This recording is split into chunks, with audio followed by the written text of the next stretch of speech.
I am in Lakewood, Colorado on historic US Route 40, and today I'm going to seek out some local landmarks.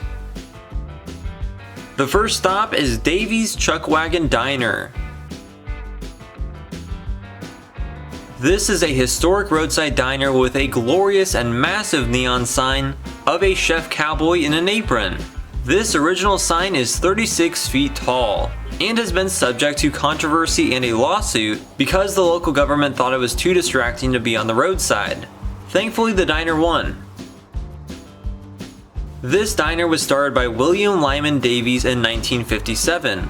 Before then, he traveled around the country and really enjoyed the diner culture of the Northeast coast. And there weren't any diners like this back home in Colorado. So he decided to order one of these fully equipped stainless steel diners directly from the manufacturer in New Jersey, and had this diner shipped by rail from New Jersey. During its rail journey across the country, the diner was split into two halves. Then it was put together here on Route 40, known locally as Colfax Avenue, and it opened in 1957. Along with the oversized sign, there is a fiberglass Palomino horse on top of the diner. The Davies Chuck Wagon Diner is deservingly on the National Register of Historic Places. Inside, the diner retains its retro charm. It's a bit cramped, and to spice it up, there is some Western cowboy theming. This is a Chuck Wagon Diner after all. There are some antique floor tiles featuring Native Americans, and some tiles depicting horses. There are tabletop jukeboxes at some tables. And this is my Chuck Wagon breakfast. There's a lot of food, including this steak, and all of it was absolutely delicious. The Davies Chuck Wagon is wonderful. This is believed to be the westernmost authentic prefabricated diner from that era. If you're ever in Lakewood, definitely come grab a bite to eat here. I am now at Heritage Lakewood Belmar Park. This is the cool Art Moderne main museum building, but it's closed right now. However, there is a 1950s mini town behind the museum that looks amazing. There are 4 relocated structures that were built in the late 40s along this reproduction of Colfax Avenue, and kind of shows what it looked like in the year 1950. There are engravings of old signage that used to be located along the road. There is an etching of the Davies Chuck Wagon Diner sign that is thankfully still standing. This first building is the Estes Motel, built in 1949. That is the restored sign for the Estes Motel. That's a beauty. This is just one structure from the motel. There were several motel room structures like this that were operated by the Estes family throughout the 1950s. This motel was located along Colfax Avenue, and there would have been a lot of vintage motels like this, as that was the main road between Denver and the Rocky Mountains to the west. Many tourists drove along that road and stayed at this motel. It cost $4 to $8 a night back then. Even though it's closed up, we can do some creepy window peeking. It appears that the inside is fully restored. There are some antique motel beds and furnishings in there.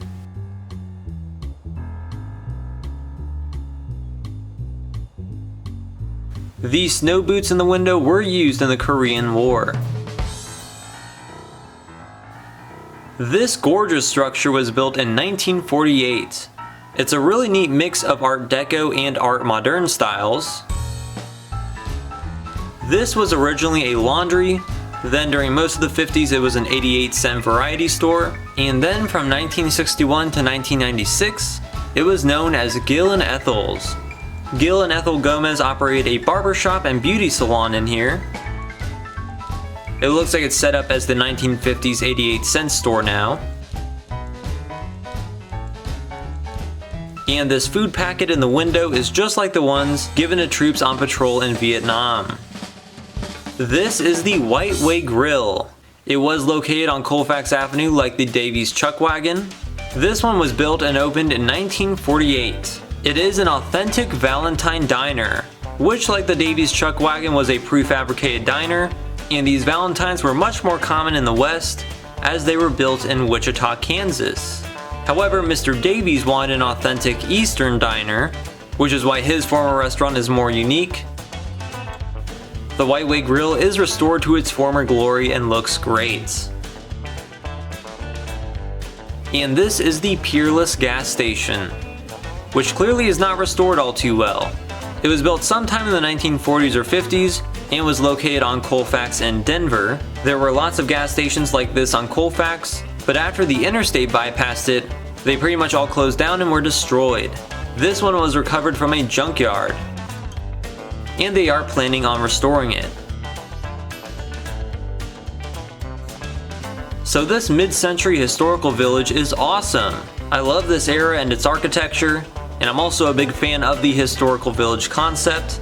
I appreciate that they saved these beautiful buildings and put them together on the street. It's like stepping back into the 50s.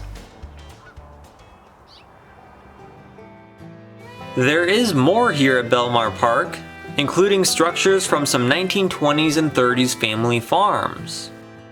This schoolhouse was built in the 1860s, but it is interpreted in its 1920s appearance. Here's a farm pump house built in 1919 and a water tower from 1932. This relocated farmhouse was built in the 1880s, but has been restored to its 1930s appearance, set during the Great Depression. This is the Steer Patterson House. During the 1920s, a Jewish immigrant family from Russia lived here. There's an antique windmill.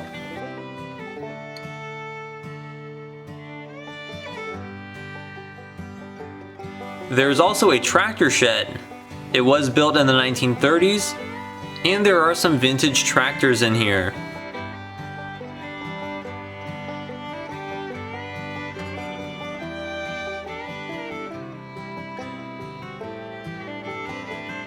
There's also a Model T. This auction house is from the Bonfils estate. It belonged to a very wealthy family who had a massive mansion here called Via Italia. Sadly, it no longer exists. But look at that, that looked pretty awesome. There's some antique farming machinery.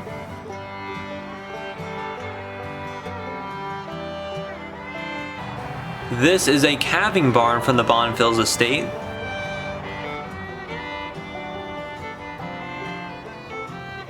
Heritage Lakewood has some incredible historic buildings on their grounds. It seems like a really good museum. I'll try to come back sometime when they're open. Back on Colfax, this is the 1952 Big Bunny Motel sign. But this place used to be called the Bugs Bunny Motel, and said so on this very sign for 45 years. Then Warner Brothers finally found out and sued in the 90s, so the name was changed to the Big Bunny Motel. If you look carefully, the lettering looks a little off on the sign. The owner changed the U to an I and removed the S at the end of Bugs, so it now says Big. Also, another fun fact, actress Sue Lyon, who starred in Stanley Kubrick's Lolita, threatened to commit suicide while staying at this motel. Undoubtedly the most famous landmark in Lakewood, Colorado is Casa Bonita, one of the most legendary restaurants in the world. This historic strip mall restaurant with a towering Spanish tower opened in 1973, nearly 50 years ago now. It is not primarily known for its food, but instead for its incredible theming and bizarre attractions, like cliff divers, Black Bart's Cave, and much more. But it is currently closed. This was filmed in May of 2021, so it had been closed for over a year after the COVID-19 pandemic, and its fate was really up in the air. The place had basically been abandoned for a year, and it was showing some signs of that. The company that owned Casa Bonita had just filed for bankruptcy, so it looked like it was going to close forever. I made a video immediately after I visited called Save Casa Bonita to try to bring attention to a group of locals trying to save this wonderful place.